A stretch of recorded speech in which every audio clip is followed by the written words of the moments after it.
everybody. Welcome to the Abroaders Travel Podcast, your weekly meetup with thousands of entrepreneurs, hustlers, creators, nomads, ninjas, wanderers, and world changers, all seeking to build the skills and connections to live a life without borders.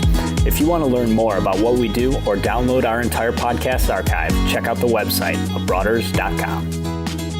Happy Thursday morning and welcome to another episode of the Abroaders Podcast. I'm Eric here with AJ, checking in from Sao Paulo, and I'm in Austin, Texas.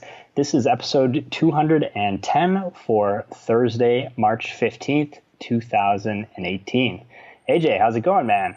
Doing well, man. Happy to have a sunny day here in Sao Paulo. Been getting hammered with rain over here, which kind of off the topic point, I didn't realize that Sao Paulo had a substantially more rainy season than not, and kind of at the tail end of that now. So I'm ready to be done with all the rain. I've been through there for that. South by Southwest is here in Austin, so the town of Austin is feeling a lot more densely packed in the last couple of days. It's pretty crazy, man. It's a super cool festival. We're now at the tail end of the tech and sort of, I guess, more entrepreneur and business focused part of the conference. And so starting tomorrow and Thursday, we're headed towards the music side of the festival, which looks to be pretty cool. I think there's a lot of interesting acts in town. But it's been super fun to just be out and about. It's a little bit more hassle to get around, a little bit more congestion with traffic and stuff, but just a very international crowd. I've ran into people from Brazil, Argentina, different places in Europe. A whole bunch of folks from Europe are in town. And so it's kind of cool to have your home city hosting an international crowd for a well-known conference that's just kind of grown organically year after year. An interesting thing about South by Southwest that I think a lot of people, if they just have heard about it in the last couple of years, is I'm pretty sure South by Southwest started as a music fest. It wasn't about tech. It wasn't about business. They just kind of hitched their wagon to that, where I don't know however long ago it was when the event organizers, they saw a problem where they saw that the East Coast and the West Coast, their music talent was having not as much of an issue getting signed by the big record labels and getting exposure and getting the necessary things they needed to release albums and to succeed as a band commercially. So what they did is they just put together like the biggest, baddest music festival they could in kind of middle America, and the idea was to almost force the music execs and the industry people from the coast to come to Austin, because it was kind of the best of the rest if you consider the rest non-coastal music. So kind of interesting. Yeah, definitely take note. There's this is a cool event. I absolutely would like to participate in a more active way in a future year. I've just kind of been on the outside. I've been doing a little bit of driving for Lyft and Uber, and so that's been really fun because I've gotten to connect and just talk to a ton of people and kind of get an inside scoop on what the event means to them, why they're here. So heard a lot of interesting, really cool stories from folks that are agents for different musical groups that are going to be performing, to venture capital folks, investors that are here to see what's going on with the tech scene, check out some of the keynote speakers who are here to talk about where they think different business verticals are going. So it's been super cool, and I think if we can put it together, we should get ourselves some badges and attend some of the events next time around. Yeah, man. There's definitely. I was looking at the lineup this year, kind of across the board of all the different offerings. There's definitely a lot of very interesting things, and even Elon Musk blessed everyone with his presence, kind of unannounced, I think, a couple days ago. Oh wow, I didn't know that. Yeah, man. That's he's one of my favorites. Yeah, a lot of big names talking, so that's pretty cool, man. Man, before we jump into news and updates, man, do you want to give a little bit of an update? Because I don't even have all the details about this, but you recently came back from Brazil, and you had an interesting situation with kind of a hidden city ticketing thing.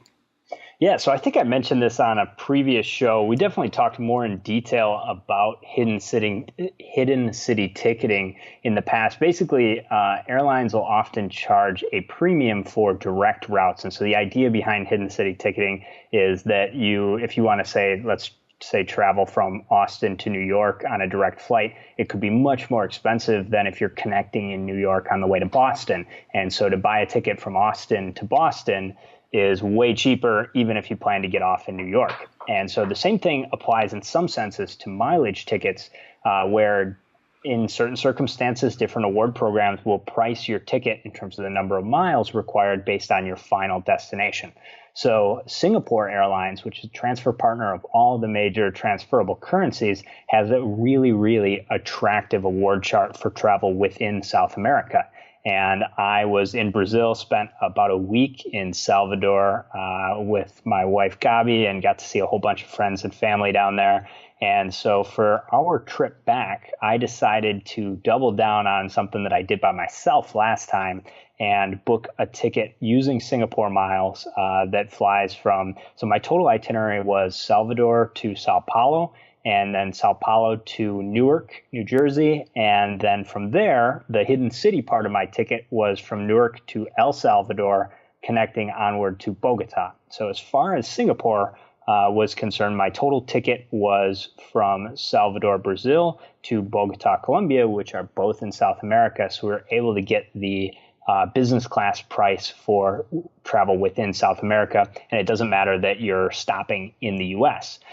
So we booked that ticket. It's a little bit dicey, and I guess I just wanted to kind of share some thoughts and some a little bit of what happened with our experience. Number one, you have to be very careful with these types of tickets if you're checking bags, because it's totally possible that your checked luggage could get sent to the final destination, and it won't be there for you to pick up in New York in our case. So that part was actually pretty straightforward. I had kind of researched it out, and for the most part, you can tell the airline at the time you're checking the bags, hey, we're going to need these bags in New York. Can you just check them through to New York? We'll pick them up there, and then we'll recheck them for the rest of our itinerary.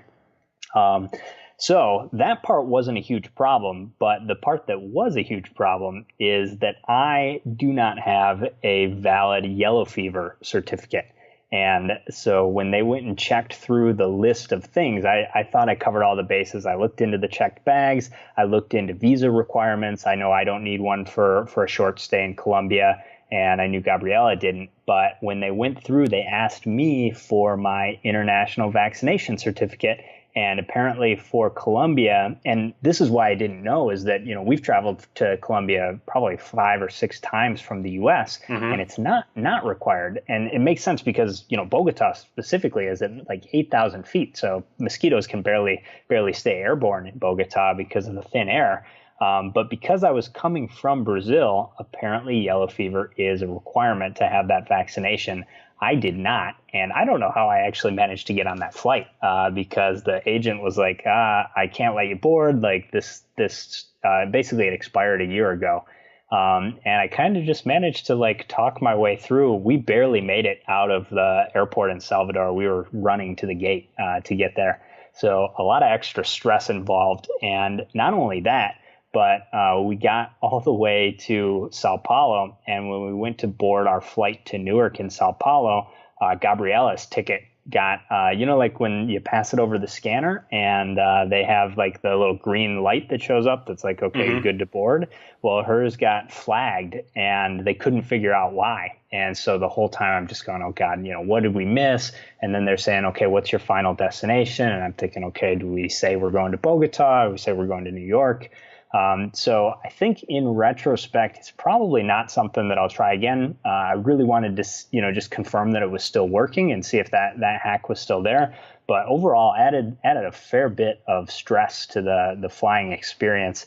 I will say, however, I was pleasantly surprised with the Polaris business class. It was not the new seats, so it was kind of the old installation of the hard product. It was kind of older seats, and the business class cabin on the Sao Paulo to Newark route was a weird configuration. It was actually 2 seats on each side of the plane and a group of 4 in the middle. So 2 people in those middle seats of the group of 4 don't have direct aisle access. What kind of plane was it? It was a 777-200. Okay. And so, yeah, I mean, the seats were relatively comfortable.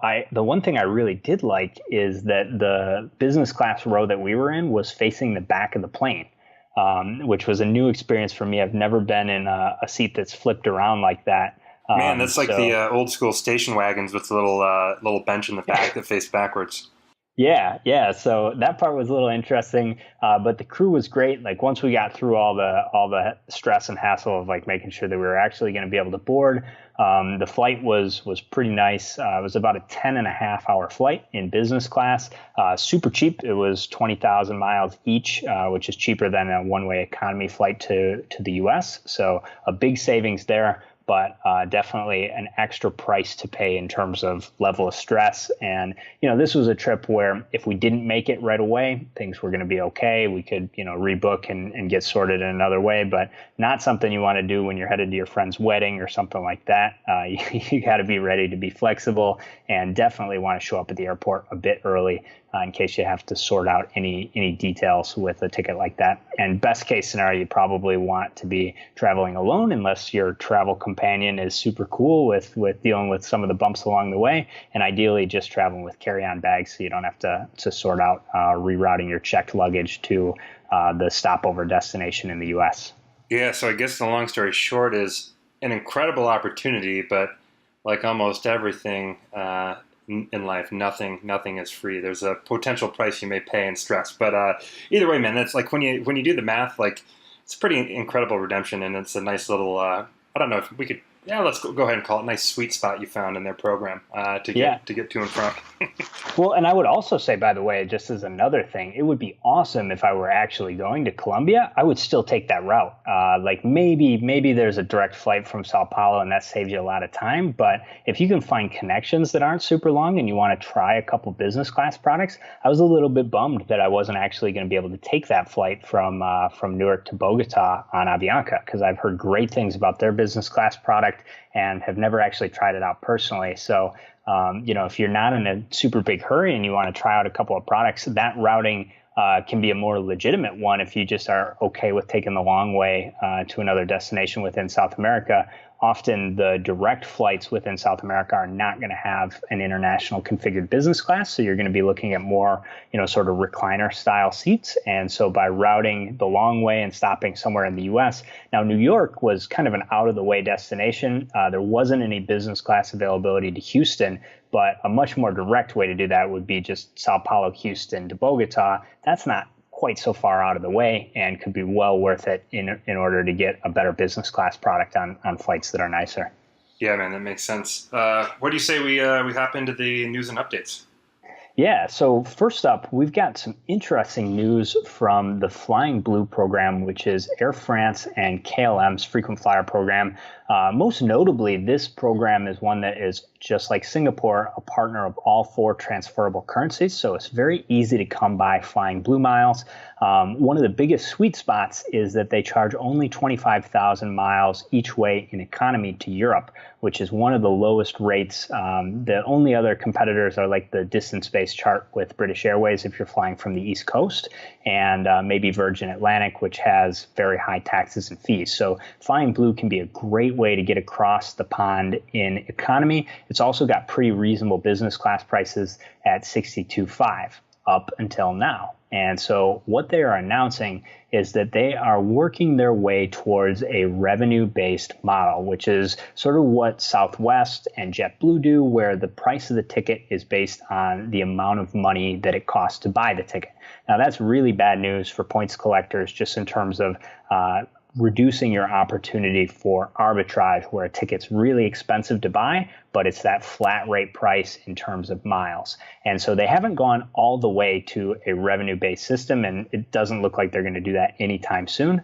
What Flying Blue is doing now is going to look a lot more like Delta's pricing, where the award prices are going to be more dynamic. So they're not going to be exactly tied with a specific formula that's transparently disclosed to frequent flyers, but you can kind of count on a ticket that costs a lot more to buy being charged a much higher price in miles.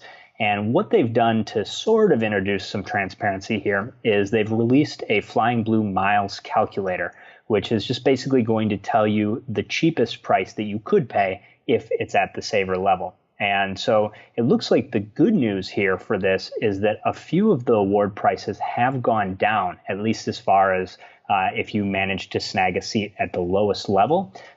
So there's some transatlantic flights that are now going to be 22,000 miles in economy rather than 25. So just looking at that, it could be a little bit better.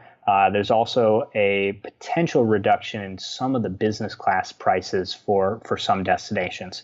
So what remains to be seen here is how achievable it's going to be to actually book the tickets at those lower prices. We really don't know what this change is going to do to Flying Blue inventory. Right now, I'd put Flying Blue kind of in the middle. Their award availability is definitely not as good as some of the other carriers. I think United and American tend to have better award availability to Europe. But when Flying Blue is available, it can be a great deal. So hopefully they don't move all the way over towards what Delta's doing and really, really change up prices a lot. And we still see some of these lower end saver awards. But that remains to be seen. And the rules kick in on June 1st of 2018. So you've still got some time. The new pricing takes effect based on when you book your ticket, not based on when you're flying. So you can book using all the old rules for another couple months, but starting June 1st, the price is going to be whatever Flying Blue says it is. Yeah, so as far as this goes, if anyone gets scared when they hear the comparison to Delta, I would say don't be.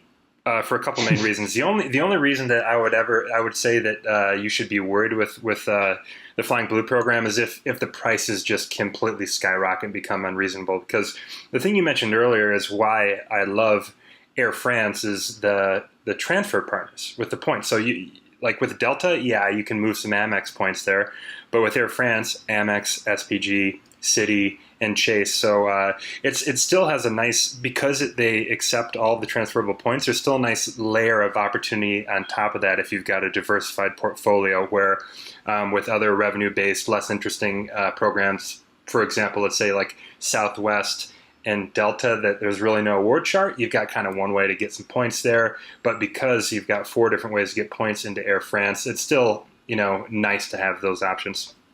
Yeah, and everything here hinges on one unknown that we're just not going to know until this goes live in June, and that is how many seats they make available at those lowest prices. So we'll link to the calculator at abroaders.com/210 for today's show notes, and you can kind of see like there's definitely some wins here potentially, like looking at travel from India, which we book a fair amount of travel from India to the U.S., and currently it's 40,000 miles in economy or 100,000 in business. Under the new system, it's going to be 34,000 at the minimum or 85,000 in business. So there are some potential reductions. Paris to Beijing is another one that looks like it could be going down a few thousand miles in economy, could be going down about 10,000 miles in business. So there's some potential wins. We just don't know if many of those seats are going to be available or how that compares with the current saver availability that's out there. Yeah, man. I'm gonna make a prediction here on how things are to pan out, and this takes me back to, so it would have been, I think, in October. I met with the head of innovation for KLM, and he wasn't. It's not like he's the head honcho of their rewards program. However, the airline is on top of the awards program when you consider operations and what they want to do in innovation. And my guess is that we're going to see the prices go up, and they're going to take advantage of the dynamic pricing, particularly on business travel routes and business travel dates. Because when I spoke to him, he had a pretty good feel on the loyalty program and on Flying Blue, and in a weird way, he was not worried at all around people gaming the system or getting great deals. That didn't bother him. He genuinely wanted people to get value out of the program.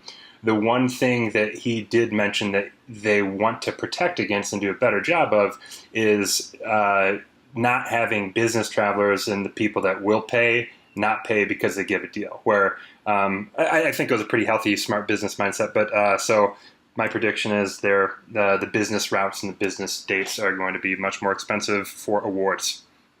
All right, one last thing about this before we move on to the next news story here, and that is that Flying Blue is also going to be introducing miles and cash as a way to pay for tickets.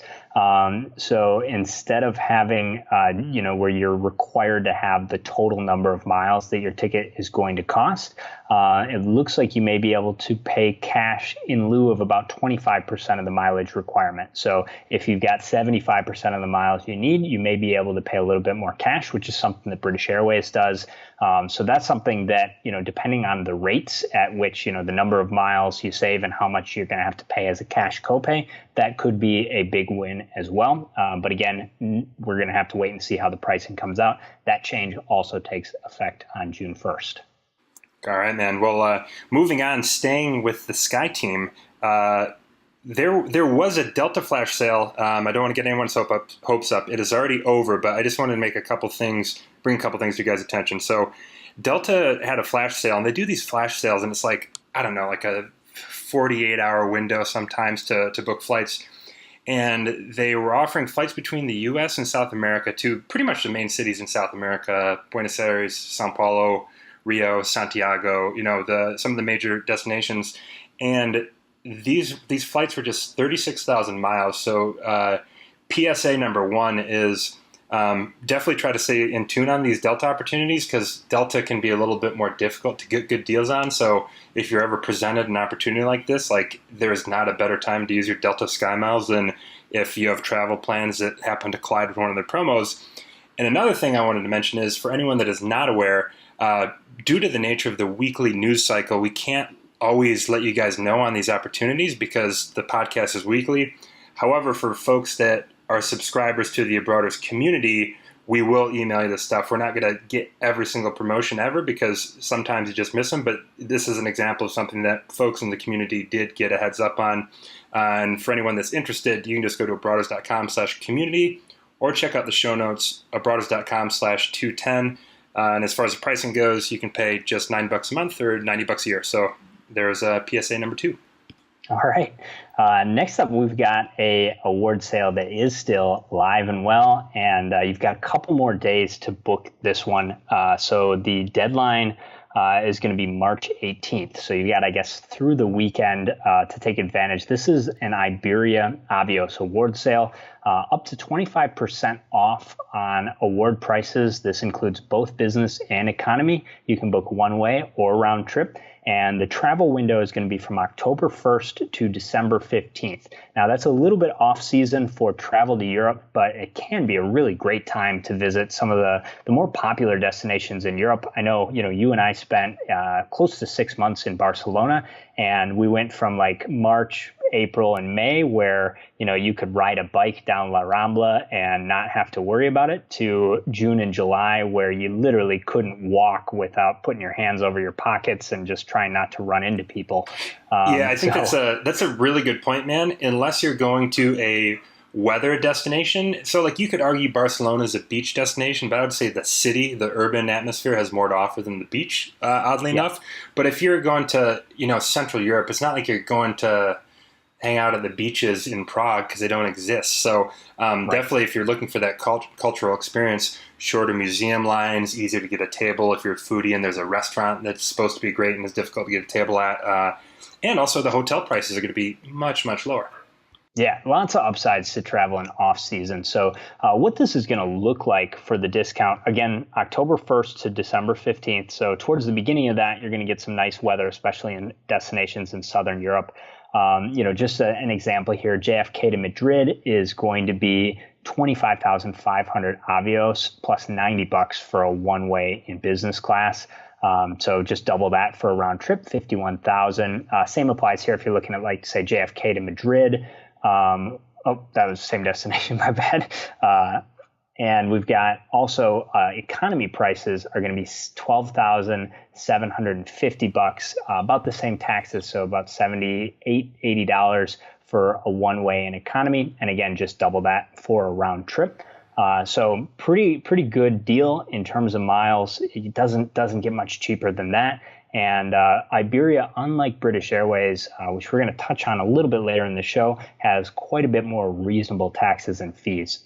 So Iberia flies to, I think, 8 or 9 different destinations in the U.S. if you consider Madrid and Barcelona. So there's actually more options than you think. A lot of the availability looks like currently JFK is looking really nice, but they have flights to Miami. They've got a flight to Boston, I believe, Washington Dulles. I think maybe Chicago.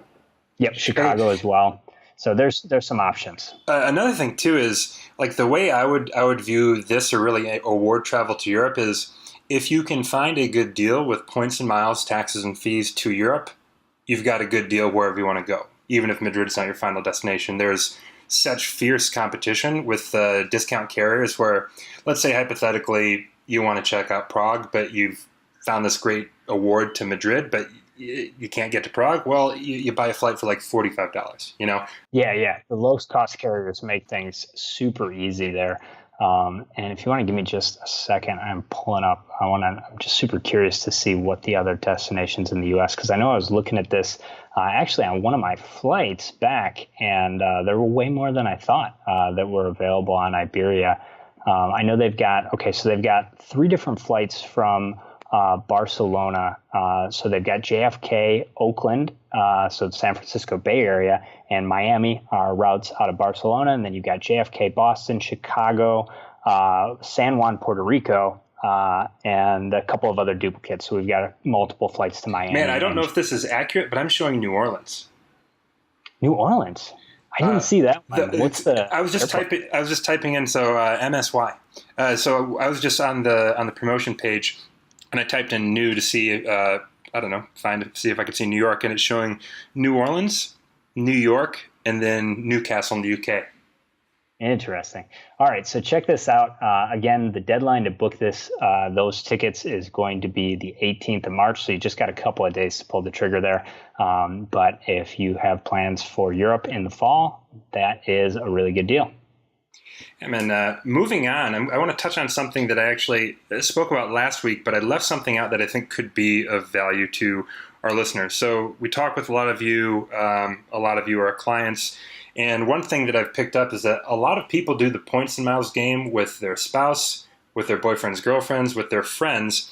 And last week I mentioned how the SPG Amex business card is up to 35,000 points. And one thing I did not mention is there is a referral bonus opportunity for all of you, which is pretty cool. So let's say that you and your partner, we're going to both go after this bonus. There's 7,500 SPG points if you refer somebody. So if, let's say you and your significant other are going to both get this card, somebody get it first.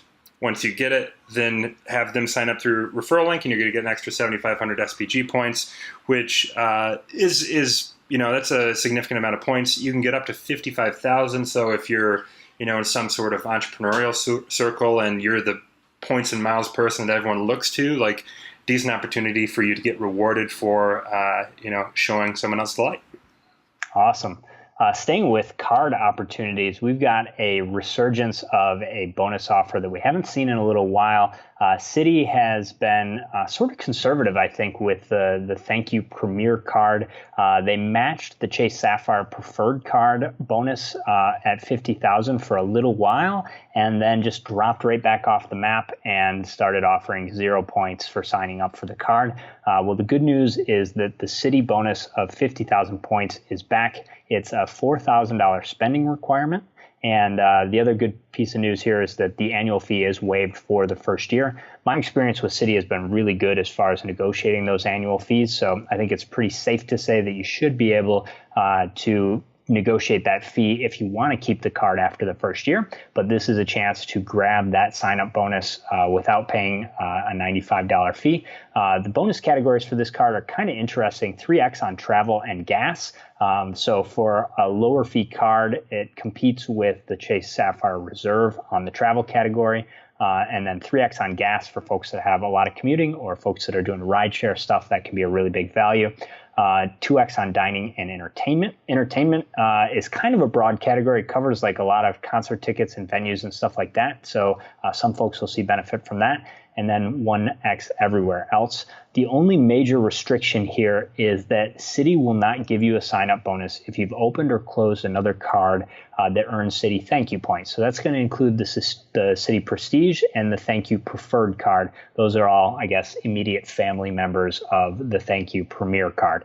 So that's something to keep in mind. If you've opened or closed any of those cards within the last 24 months, you're not going to be eligible for this bonus.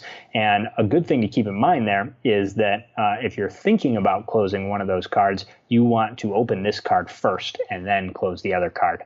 So keep that in mind in terms of sequencing, because as soon as you close either a Prestige or a Thank You Preferred, that's going to reset your 24-month clock and you won't be eligible for this nice sign-up bonus. Staying on the topic of cards, one door opening, another one closing.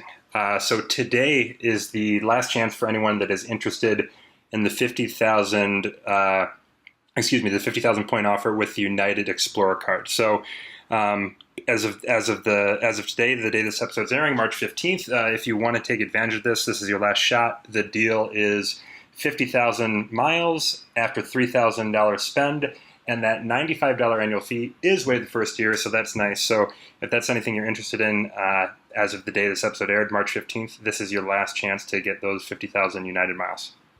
Yeah, my favorite benefit with this card is the enhanced award availability. So if you've got this card and you want to redeem United miles, you're going to get extra flights at the Saver level for both business and economy class that are not available to other people and are not available to other Star Alliance programs. It can make a really big difference.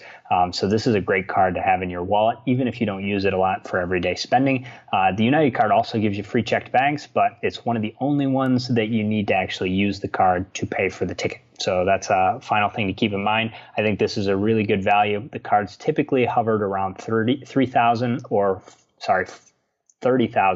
40,000 points. So the 50,000 point bonus is a nice additional sign up benefit if you go for it and get it before the end of today. Okay, so next up, I guess this is just sort of a little bit of a route update, kind of changing gears here, but I thought this one was a pretty cool route that I wanted to at least share. So if I were to tell you that there is a new flight that is going to be departing from Buenos Aires and flying over Antarctica and heading to Perth, I bet you'll never guess the name of the airline, except that we already talked about it, but Norwegian is opening a flight from BA to Perth, Australia, and it's one of the only flights in the world that actually flies over continental Antarctica. So if you do that on a clear day, I imagine you're going to see some pretty interesting, pretty alien-looking landscapes.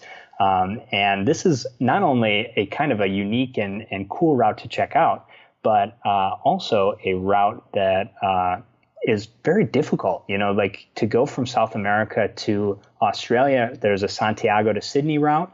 I believe there's also a Santiago route via Easter Island that goes onward to the Australian continent. But besides that, there's not many options that don't route in a much more difficult, painful way to get to Australia or New Zealand. So this is a cool one as far as I'm concerned. Yeah, man, and it's also cool that this is a discount carrier, so it'll be interesting to see what that price point is going to look like, because my imagination tells me, much like flying from the U.S., flying from Australia to Buenos Aires is a pretty expensive economy ticket. I would imagine one that you don't really find for under $1,000 U.S., so it'll be pretty interesting to see if Norwegian can put any pressure. I don't know. I mean, it's not like there's a whole lot of competition for the Perth to Buenos Aires route, but either way, it's cool to see Norwegian making some moves, being aggressive. But yeah, man.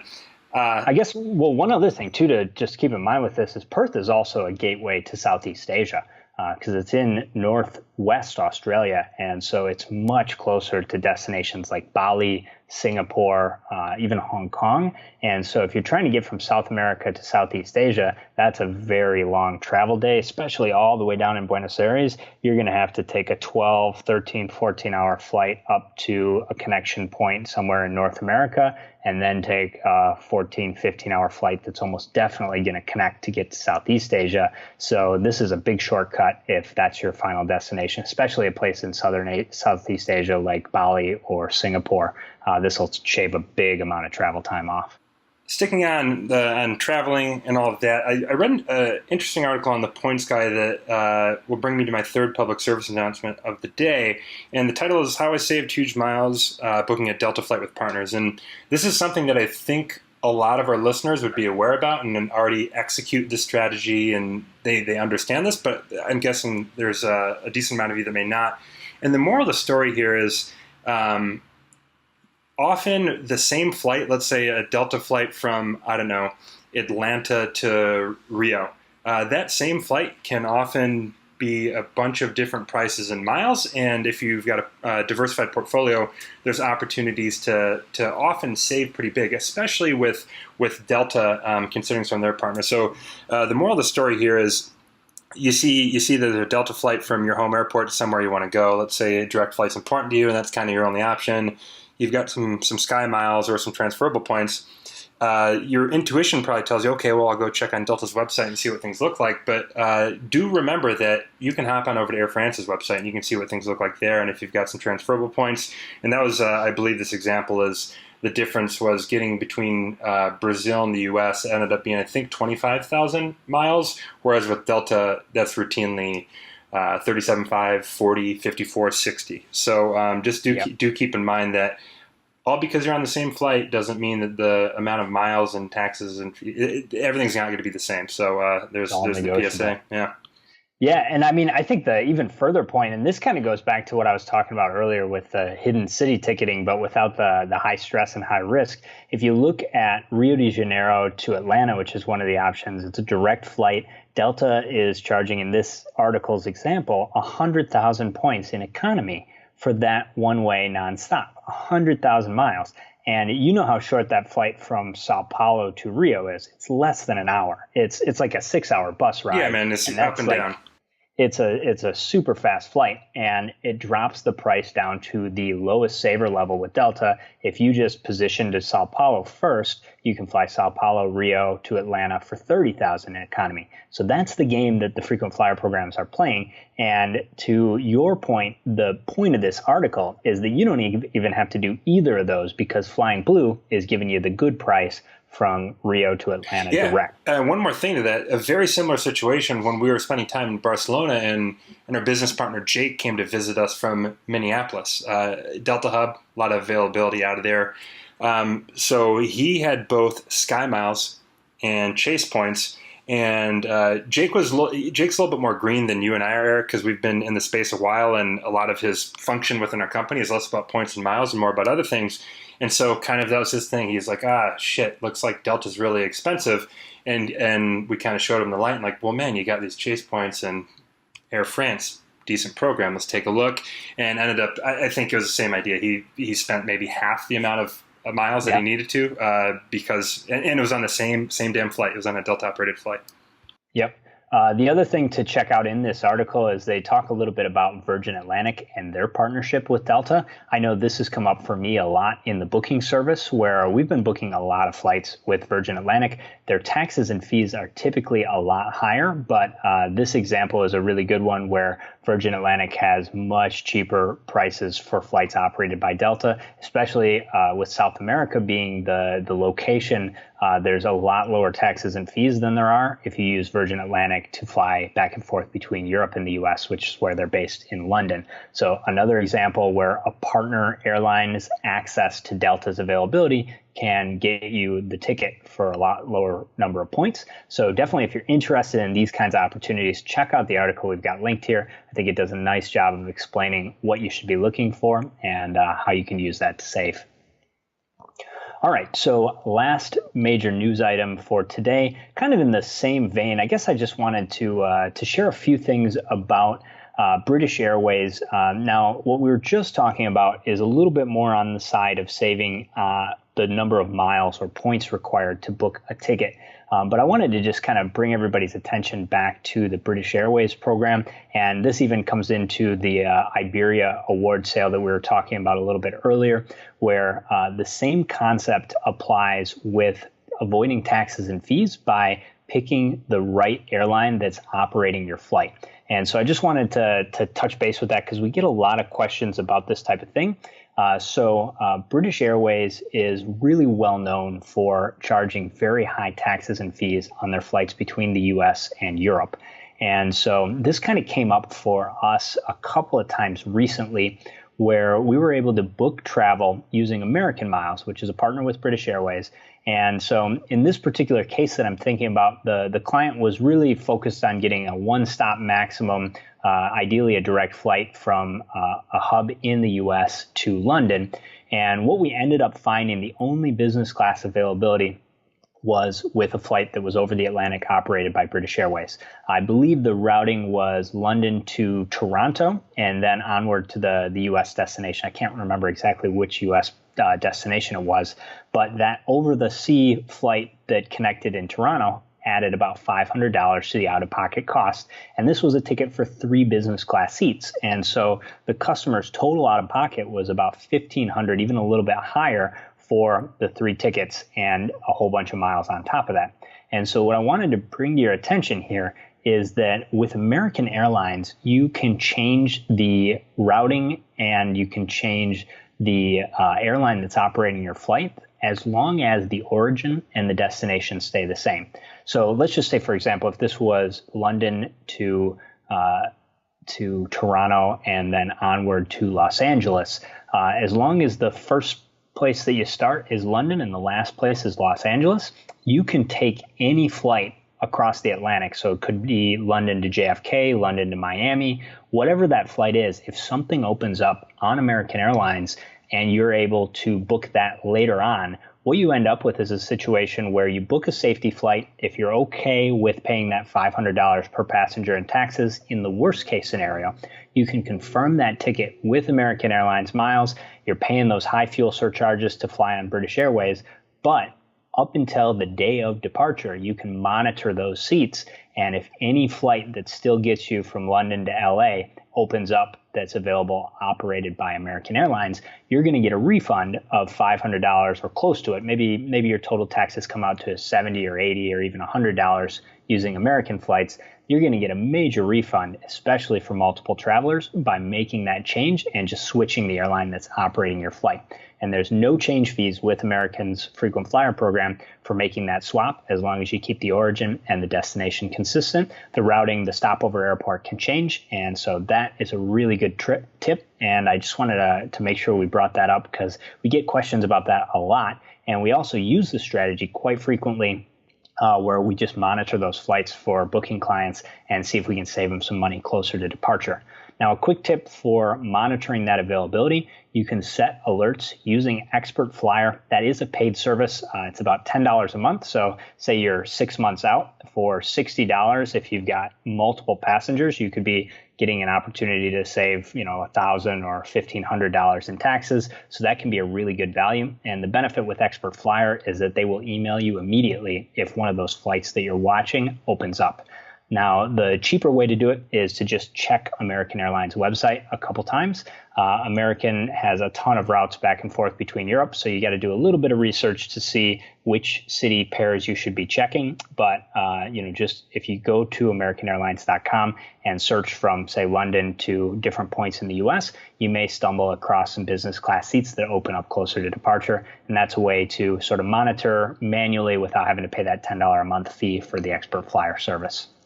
All right, so that does it for news and updates for today. We do have a few items that are in the show notes in the rundown. Number one is an announcement that the Mercedes-Benz version of the Amex Platinum card is going to be discontinued.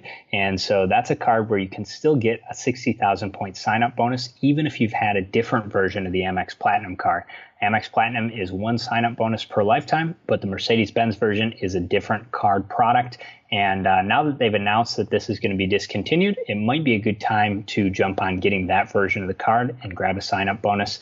I believe this is going to be around until at least the beginning of 2019. Next item is we've got a sale on Alaska Miles. 40% bonus with buying Alaska Miles. American just had a bonus offer running with buying miles that ended. So they have a lot of overlap, a lot of the same partners. And so in some situations, if you're looking at a business class ticket and you don't have enough miles, it may be a little bit cheaper now to buy Alaska Miles and book that ticket. We'll have a link in the show notes with the details. Not an incredible deal, not one to speculatively buy miles, but could be good if you've got availability and just don't have enough points. Next up, we've got a post on Qatar Airways and their movement of their loyalty program all the way online. So they're eliminating call centers and looks like just making things more difficult for people to book tickets. Looks like you're going to have to submit a request for a ticket and then hope they come back and tell you that you're approved. Now, Qatar Airways, there's a lot of other programs like British Airways and American that can book flights on Qatar and a lot of the One World partners that are better value. So we don't really talk much about Qatar Airways, but if you happen to have a bunch of Qatar miles, this is something that you should check out. Last but not least, Lyft has launched a business loyalty program. And the big takeaway here is you really don't have to be a business, and you really don't have to do anything besides just sign up for the business profile.